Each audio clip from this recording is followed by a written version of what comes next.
आशा करता हूँ आप सब बहुत अच्छे होंगे। मेरा नाम है सिद्धांत अग्निहोत्री। स्टडी ग्लोस पे आपका बहुत बहुत स्वागत है। बैटल तो आइडियोलॉजिकली लग रही है। कश्मीर टाइम्स के ऑफिस को रेड किया गया है और सबसे बड़ी बात क्या क्या बरामद हुआ है बताता हूँ मैं। इनके पास एजेंसी ये बता रही है SIA, ठीक है ना, स्टेट इन्वेस्टिगेशन एजेंसी, जैसे NIA है वैसे SIA है। तो बताया है कि एक रिवॉल्वर सुबह 6 बजे रेजिडेंसी रोड पे इनका प्रेमाइस है, सुबह 6 बजे यहाँ पे रेड मारी, छापेमारी की गई और बताया गया है कि भैया एक रिवॉल्वर मिली है, 14 एम्प्टी केसेस मिले हैं AK-47 सीरीज के, ठीक है, 3 लाइव AK राउंड्स मिले हैं, 4 फायर्ड बुलेट्स मिली हैं, 3 ग्रेनेड्स मिले हैं विद सेफ्टी लेवर्स। अब ये कौन सा न्यूज़पेपर चला रहे थे, तो ये सारी चीज़ें हैं। अब कश्मीर में गया हूँ, बहुत बढ़िया लोग, बहुत ही खूबसूरत है, लेकिन हाल ही में एक वाइट टेरर मॉड्यूल बस्ट हुआ और वहीं से ही इन्वेस्टिगेट करते करते पुलिस यहाँ तक पहुँची, SIA यहाँ तक पहुँची है। तो स्टेट इन्वेस्टिगेशन एजेंसी ने जब रेड मारी तो ये सारी चीज़ें, अब देखिए ये एलिगेशंस हैं, इनको प्रूव भी करना पड़ेगा आपको। और अब ये पब्लिकेशन कह रहा है, जो हर पब्लिकेशन कहता ही है, कि देखिए ये तो गलत है। और वैसे तो अब ये सारी चीज़ें इसके ऊपर आरोप लगे हैं कि भारत के खिलाफ ये एक्टिविटी कर रहे थे, लेकिन एलिगेशन कह रहा है कि ये तो हमारे फंडामेंटल राइट्स का हनन है। तो प्रॉपर रिसर्च मारी है यहाँ पे, 2 घंटे तक यहाँ पे रेड चली है। अब इसमें कंप्यूटर भी जब्त कर लिए गए हैं और जो प्रोमोटर्स हैं वैसे तो अमेरिका में हैं, ठीक है, अब्रॉड में है, यहाँ पे नहीं है, उनसे पूछताछ की। और अमेरिका से वेद भसीन, जो इसके founder deputy CM Surendra Singh Chaudhary, ने ये बोला है कि देखिए अगर इन्होंने कुछ गलत किया है तो इनको सजा दीजिए, नहीं गलत किया है तो फिर गलत है, प्रेशर बनाना गलत है। ये बात सच भी है भाई। देखिए मीडिया सबसे इंपॉर्टेंट होता है, 4th पिलर, क्या most important pillar of democracy है। मीडिया जो बताएगा वो आप मानोगे।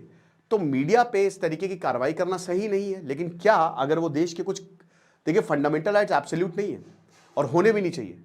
फंडामेंटल राइट्स की आड़ में आप कोई ऐसी गतिविधियां नहीं कर सकते जो देश के लिए हानिकारक हैं, जो लोगों के लिए हानिकारक हैं, ठीक है। मैं हमेशा से, मेरा एक मानना है कि फंडामेंटल ड्यूटीज, फंडामेंटल राइट सबसे इंपॉर्टेंट है, बट फंडामेंटल ड्यूटीज उससे भी ज़्यादा इंपॉर्टेंट है कि हमारी फंडामेंटल ड्यूटीज़ क्या है, हमको क्या क्या करना है देश के लिए। जैसे इसराइल में कॉन्स्क्रिप्शन कंपलसरी है, भारत में नहीं है।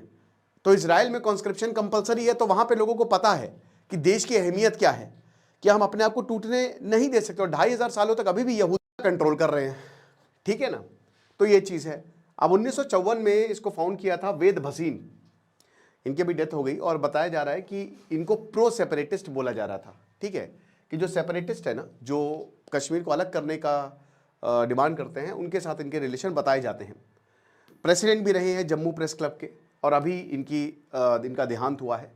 Anuradha Bhasin Jamwal with his husband Prabodh Jamwal, इन्होंने जब इनकी देहांत हुआ तो फिर मैनेजमेंट और एडिटोरियल रिस्पॉन्सिबिलिटी जो है वो इन्होंने ली है, ठीक है। इन्होंने केस भी डाला था, 370 जब हटाया था भारत सरकार ने, तो उन्होंने बोला कि जो प्रेस की फ्रीडम है, जो क्योंकि पूरा कर्फ्यू लगा था, शटडाउन था, आर्टिकल 19(1)(a)(g) के तहत जो है वो अनकॉन्स्टिट्यूशनल है, क्योंकि ये फंडामेंटल राइट का हनन है, फ्रीडम ऑफ स्पीच के ये अगेंस्ट जाता है, ठीक है। तो ये काफ़ी इस पर बवाल भी हुआ था, बट कोर्ट ने ऐसा कुछ फैसला दिया नहीं। बाकी अभी ये अमेरिका में है। न्यूज़पेपर जो है प्रिंट एडिशन पिछले 4 सालों से नहीं डाल रहा है, सब कुछ ऑनलाइन है। वेद भसीन का नाम गुलाम नबी फई, जो टेरर सेमिनार कंट्रोवर्सी हुई थी ना, ठीक है, उसमें भी इनका नाम आया था, ठीक है। साथ ही साथ अनुराधा जामवाल और प्रबोध जामवाल कहते हैं कि ये तो इंडिपेंडेंट जर्नलिज्म पे कोऑर्डिनेटेड अटैक है। बात साथ ही साथ यहाँ पे सरकार को क्रिटिसाइज किया कि ये स्टेट के खिलाफ ये साजिश रच रहा है, और वही बता रहे कि ये बस हमको इंटिमिडेट करने की कोशिश है, डीलेजिटिमाइज करने की कोशिश है और हमको चुप कराने की कोशिश है, हम चुप नहीं बैठेंगे। तो पब्लिशर्स का ये बयान है। महबूबा मुफ्ती ये कहती हैं कि रेड जो है वो बहुत ही गलत है और ये एग्जाम्पल है कि कैसे स्टेट जो है वो लोगों से डील करता है, ठीक है। फिर उसके बाद यहाँ पे बोला कश्मीर टाइम्स ने कि हमने सच बताया है और हम बेंड नहीं हुए, हम आगे झुके नहीं, ठीक है ना। तो उसी का जो है हमको खामियाजा भुगतना पड़ रहा है। साथ ही साथ दोस्तों मैं आपको बता देता हूं कि इसमें और भी क्या, जो SIA है इसने और क्या क्या चार्जेस जो हैं वो लगाए हैं, क्योंकि देखिए ये इन्वेस्टिगेशन चल रही है और ये लीड्स मिलती जा रही है और जैसे जैसे लीड्स मिल रही है वैसे वैसे जो है वो कार्रवाई हो रही है। तो लिस्टेड चार्जेस हैं कि डिसएमिनेटिंग टेररिस्ट और सेसेशनिस्ट आइडियोलॉजी, कि एक तरीके से आतंकवाद को बढ़ावा देना, और सेसेशनिस्ट आइडियोलॉजी क्योंकि आइडियोलॉजिकल स्ट्रगल है तो इसीलिए इसको बढ़ाना, आगे बढ़ाना, और गलत मैसेज पहुंचाना, कम्युनल मैसेज पहुंचाना, इन्फ्लेमेटरी, फैब्रिकेटेड और फॉल्स नैरेटिव, जिससे कि अनस्टेबिलिटी ज़्यादा बढ़े। फिर उसके बाद यूथ को, युवाओं को रेडिकलाइज करना। इंडियन एक्सप्रेस का ये आर्टिकल है, वैसे मैं बता दूं आपको, डिसअफेक्शन और सेपरेटिस्ट सेंटिमेंट्स को इंसाइट करना, ठीक है, पीस एंड पब्लिक ऑर्डर को डिस्टर्ब करना, और सॉवरेनिटी और टेरिटोरियल इंटीग्रिटी को चैलेंज करना, ये बोला है। उसके बाद जो न्यूज़पेपर मैनेजर है संजीव कर्णी, उनके घर पे यहाँ पे रेड मारी, और गांधीनगर में इनका रेसिडेंस है। सर्च 2 घंटे तक चली कम से कम। वेद भसीन की जो सबसे बड़ी डॉटर है Anju Bhasin, farmer vice chancellor of Jammu cluster university, वैसे तो एड्रेस उनके नाम पे बट वो भी अमेरिका में है। तो डॉक्यूमेंट्स, डिजिटल इक्विपमेंट्स और बाकी सारे मटेरियल जो है वो जब्त कर लिए गए, और एजेंसी जो है अब अनुराधा से क्वेश्चन करेगी, ठीक है, कि आप बताइए ये सारी चीज़ें जो मिली हैं। और जैसा कि मैंने बताया कि यही बोला है कि हम अथॉरिटी से यही बोलेंगे कि ये इस हरासमेंट को बंद करें। देखिए, मैं 2-3 चीज़ें बोलना चाहूँगा यहाँ पे। पहली बात तो ये है कि अगर ऐसा कुछ मिला है तो ये बहुत ही गंभीर बात है, ठीक है। हर चीज़ फंडामेंटल राइट्स के नाम पे बच नहीं सकते। तो वही बात हो गई कि हमास जो है वो बच्चों और औरतों के सामने खड़ा कर देता है और पीछे छुप जाता है, फिर कहता है कि बताइए अत्याचार हो रहा है। ऐसे काम चलेगा नहीं।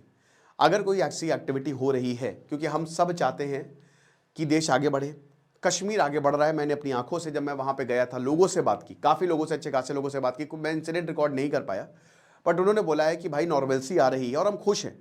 अभी पहलगांव हमले के बाद पाकिस्तान इतना ज़्यादा फ्रस्ट्रेटेड था कि कश्मीर ऐसे इतना कैसे आगे बढ़ सकता है, ठीक है, जैसे हम बर्बाद वैसे उसको भी बर्बाद होना है। तो उसने इसको डिसरप्ट करने की कोशिश की। तो अभी टूरिज्म कम है बट धीमे धीमे पटरी पर आ रहा है। कश्मीर पूरे भारत से जुड़ा है। 370 को अभी नहीं, बहुत पहले ही हटा देना चाहिए था। हमने काफ़ी सौतेला व्यवहार कश्मीर के साथ किया है, 370 देके, 35A देके।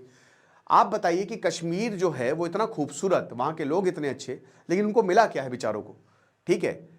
और मैं 370 को, ये उनको यहाँ पे लगता है कि 370 बहुत बढ़िया चीज़ है। वो जहर था उनके लिए, वो जहर था, जहर पी रहे थे। और इसका जो नतीजा है, भाई मैं एक चीज़ बोलता हूँ, बड़ी बड़ी बातें मत करो, आइडियोलॉजिकल बातें मत करो, आप रिजल्ट देखो क्या है, बस रिजल्ट देखिए। रिजल्ट ये है कि कश्मीर में उतना डेवलपमेंट नहीं हो पाया। और देखिए, अगर आप लोकल जीडीपी के हिसाब से बात करें तो ठीक है, कश्मीर आगे बढ़ा, बट एक्टिविटीज बहुत ज्यादा रही, पाकिस्तान का हस्तक्षेप बहुत ज्यादा रहा वहां पे, सेसेशनिस्ट एक्टिविटीज की अगर बात करते हैं। अब जाके चीजें नॉर्मल हो रही हैं, ठीक है, 370 हटाने के बाद। तो यही है। फिर उसके बाद ये आइडियोलॉजिकल स्ट्रगल है। ऐसे बहुत सारे लोग शामिल हैं जो आपको सामने तो बहुत बढ़िया दिखेंगे, बट पीठ पीछे ऐसे ऐसे काम कर रहे हैं कि क्या बताएं।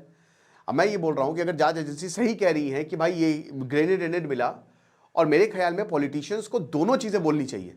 जैसे मेरे ख्याल में डिप्टी सीएम ने बोला है, वही स्टैंड होना चाहिए कि अगर ये लिप्त है तो इनको बिल्कुल कड़ी से कड़ी सजा मिलनी चाहिए, और अगर नहीं लिप्त है तो फिर भाई ये गलत है। और मेरा भी यही स्टैंड है, अगर ये लिप्त है, अगर ये जांच मतलब ये आरोप सिद्ध होते हैं तो भाई तुरंत इनको जेल में डालो और तुरंत इनके ऊपर यूएपीए एनएसए लगाइए, ठीक है। नहीं लिप्त हैं तो फिर कोई प्रॉब्लम नहीं है, फिर आप खुले घूमिए, और फिर यहाँ पे राज्य को माफ़ी मांगनी चाहिए जो लोग। तो ये समझिए इस बात को कि ये दो तरफा जो चीज़ें हैं ना, या फिर ये दोगलापन जो है वो चलने वाला नहीं है।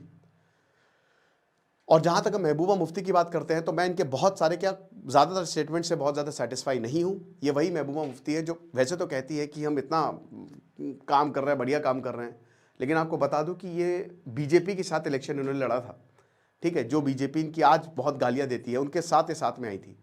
तो ठीक है, आपको क्या लगता है मुझे कमेंट बॉक्स में बताइएगा। खुश रहिए, पढ़ते रहिए। तेज सिद्धांत अग्निहोत्री साइनिंग ऑफ।